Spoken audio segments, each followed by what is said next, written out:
Hello everyone. I hope everyone is having a wonderful day. Before starting the video, please go ahead and hit the subscribe button and give this video a thumbs up. Thank you. The Young and the Restless, Victoria asks Cole to move in and Holden grills Kyle, much to Audra's chagrin. All products and services featured are independently chosen by editors. However, soaps.com may receive a commission on orders placed through its retail links, and the retailer may receive certain auditable data for accounting purposes. On Crimson Light's patio, Cole joins Victoria and Nick, who says, "I'd given you up for dead." Cole tells him, "Hey, you're not going to get rid of me that easy." Victoria tells him they were all worried about him. Cole admits he was worried himself. He's grateful for all of her TLC. Victoria complains he quarantined himself in a suite. He had to keep his loved ones safe. Victoria announces that she wants him to move into the tack house so they can live as one big happy family. Cole learns Claire's plans to move in with Kyle are on hold for now, and that Katie and Johnny are on board. They thought he was already living there. Nick thought so too. He leaves them to figure this out. Victoria teases Cole that he can't use the Katie and Johnny excuse not to move in, so what else does he have? Cole learns Claire suggested this, and they go over not getting to raise her. Victoria says their daughter wants her to be happy. She was hoping he'd want the same thing. Cole decides he'll say yes, and they kiss. They go over her not being able to take care of him when he was sick.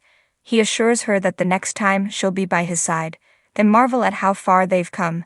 They finally figured out they belong together. Cole swerves back to Victor interfering in Claire's love life. He wasn't thrilled with the idea of her moving in with Kyle either. It felt too soon. Victoria reiterates that she's chosen to slow things down. Cole thinks he should have a conversation with Victor. Victoria says their daughter has a plan to win him over. Cole learns they're planning a party for Nikki, where Kyle will make a grand gesture to win Victor over. Cole fully supports it. If she stays longer, it gives him the opportunity to live under the same roof with his two favorite girls for longer. Nick joins Sharon inside and he asks how things went with her and Phyllis at the park when he left. She assures him they've put their animosity aside. They go over how they bonded over the kidnapping.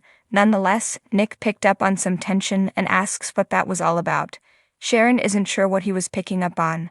They're not besties, but they finally saw the good in each other. She asks Nick to be honest. Does he wish he and Phyllis were a couple again? Nick says he and Phyllis aren't getting back together. Why would she ask that? She saw something between him and Phyllis when she came upon them in the park. He shares the same bond with her that he does with Sharon. The blonde wonders if Phyllis is more traumatized by Alon than she's willing to admit. She'll burn everything down in her life before she admits she needs help. Nick is drawn to that like a moth to a flame. That's what I'm sensing, Nick. Am I right? Nick says Phyllis is strong. Sharon is too, but that doesn't mean she can't break. Phyllis seems so vulnerable, almost fragile. She needs rescuing.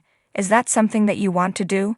Because I can see you falling into that old habit again, playing the hero and falling for Phyllis again.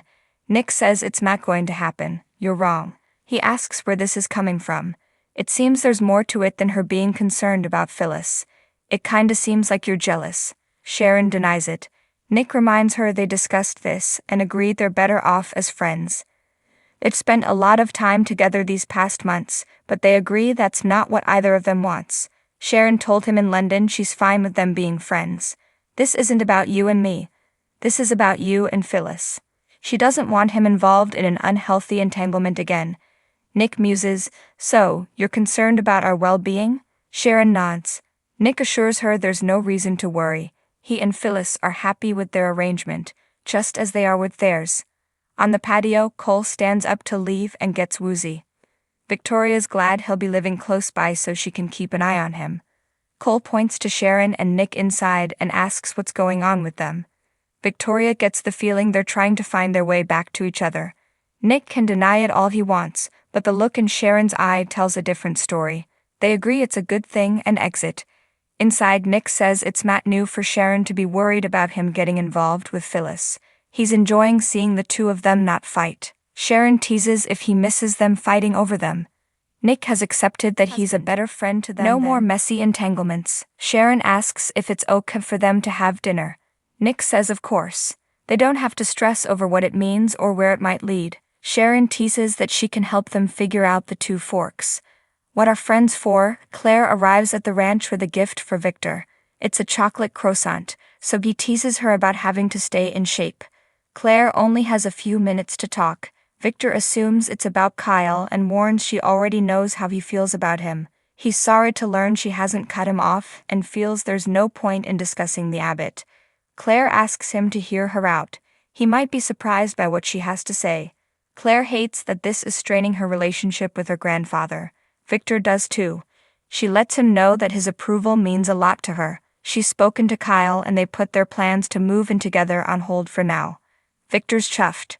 Claire notes that after how he welcomed her into the family, she owes him honesty. She and Kyle are in love, and she thinks in time, he'll prove he can be trusted with her heart. Victor doesn't want her to be hurt and respects what she has to say. Claire notes that Nikki's birthday is coming up. Would he help her plan a party? Victor's glad Claire is planning a party. He was going to do so himself. They talk about Nikki training Claire to take over for her someday. Claire wants to focus on the party planning and notes it's not a surprise. She's already told her grandmother and her mom, but she wants to work on it with Victor. He says, "Count me in." Kyle walks into society, and Holden greets him and reminds him Claire introduced them at the jazz club. He tells him he's impressed with what he and his father have done at Jabot and offers to buy him a drink. Kyle accepts as Audra walks in and looks horrified. Audra strolls over and learns they met a few weeks ago, when Claire introduced them. Kyle says he got her hooked on Vespers. Audra makes a crack and Kyle asks how long they've been friends. Neither of them would say they're friends. They handled some business together back in LA. Audra muses, it was less than memorable. Kyle says she's not the type to forget details. Maybe she's losing her edge. She taunts that she's still sharp enough to cut him to the bone. Holden asks how they know each other. Kyle says they ran a failed cosmetics company together. Audra smirks that it was a waste of her talents. Holden asks which one will fill him in on their history together. Kyle says the time he and Audra spent together is over too. They've moved on. He tells Audra there's no point in Jabot and Vibrant fighting. Holden learns that's her new company. Audra appreciates Kyle taking the high road. Holden remarks on everyone playing nice. Kyle's takeout arrives and he exits. Once alone, Audra asks Holden, "What are you trying to do?" Audra tells Holden he's out of his league and complains that he lied to her earlier when he pretended not to know who Kyle was. Holden calls her out for neglecting to tell him Vibrant was a cosmetics firm that puts her in direct competition with the company Kyle runs. Audra tells him it's none of his business and accuses him of having an agenda.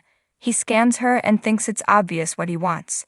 Should he be jealous of her and Kyle? It's clear the heat is still there. Audra ignores him, but he keeps harping about the connection they shared. He knows how she is when a guy gets to her. Audra smirks, "You wish you knew." Holden sees she's trying to shut this down, which means there's more to the story.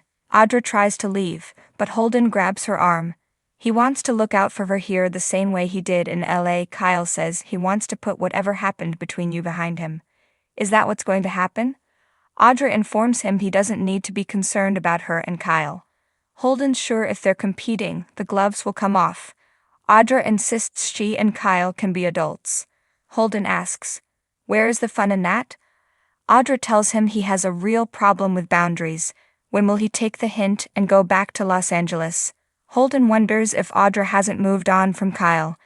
It seems that she might still have an axe to grind. She tells him to stay out of her business and her life and flounces off. Kyle meets up with Claire in the park, and she tells him she met up with Victor, and it went as well as he was relieved they're not moving in together. He's still upset about putting their lives on hold due to his objections. Claire reminds him they're playing the game.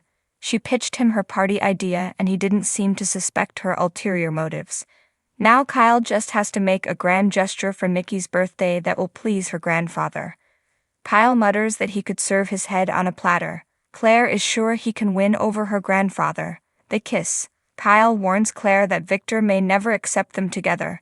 Claire told her grandfather they weren't going to break up. He respected that she took his feelings into consideration.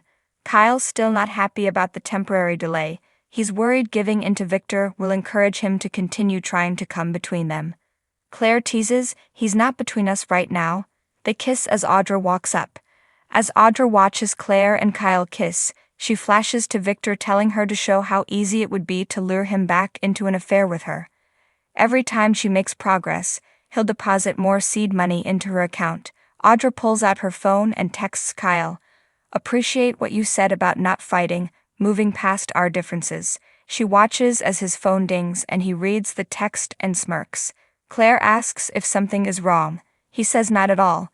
Things were moving forward perfectly with Audra. Claire doesn't like that he's involved with her.